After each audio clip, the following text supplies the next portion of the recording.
Welcome to my video about presenting assessment terms. Today I'm going to just go over some assessment terms and how they relate to reading. The first assessment term I want to go over with you today is a reading or literacy assessment, and that is basically an assessment that helps the teacher to see what students understand about a text as well as what they do not understand. An example of a reading assessment is actually a closed test, and this is an informal reading assessment. And what this a closed test is it shows you that students are using their background knowledge and context to identify or to figure out unknown words. What this also helps a teacher to determine is whether or not the book is too easy or too hard for the student. This could be used during the remediation or stage or even for intervention. It could be used by the teacher or even the reading specialist when trying to help student use context clues more, or help students to activate prior knowledge and using their background knowledge when trying to answer comprehension questions. The next term I want to go over is language assessments. And language assessments or assessments that evaluate students' reading, writing, speaking, and listening. It could be individually or combined, meaning it could be one or more of those skills that they're assessed on. A type of language assessment activity that can be used in the classroom are wordless books. I love wordless books. Wordless books are what students do is usually use this in kindergarten or with ELL students. Or special needs students. And what this is that students are given a book and they just preview the wordless book, and after previewing the book, they tell you, the teacher, everything that's happening on each page.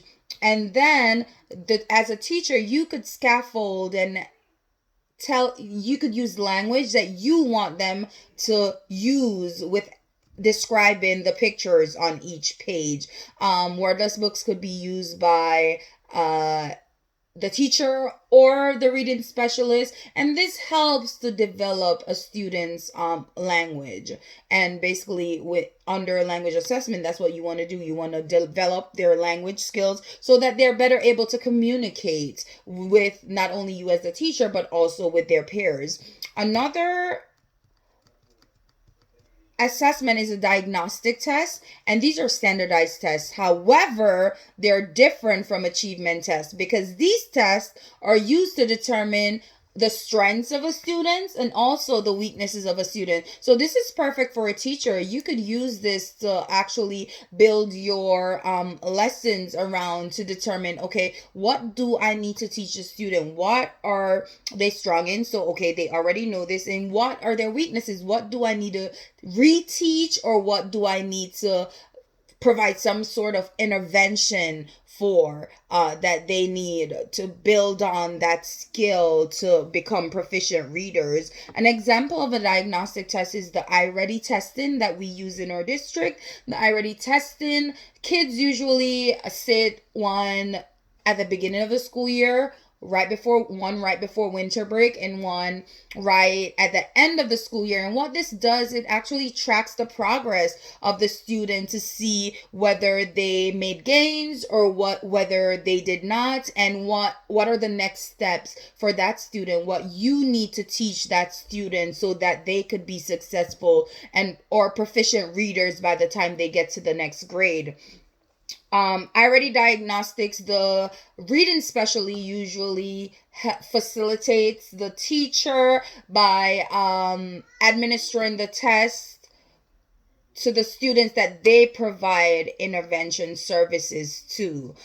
Students are usually familiar with the diagnostics because it's a part of their school culture. So when they hear diagnostics, they know, okay, I need to focus, I need to work hard and do my best.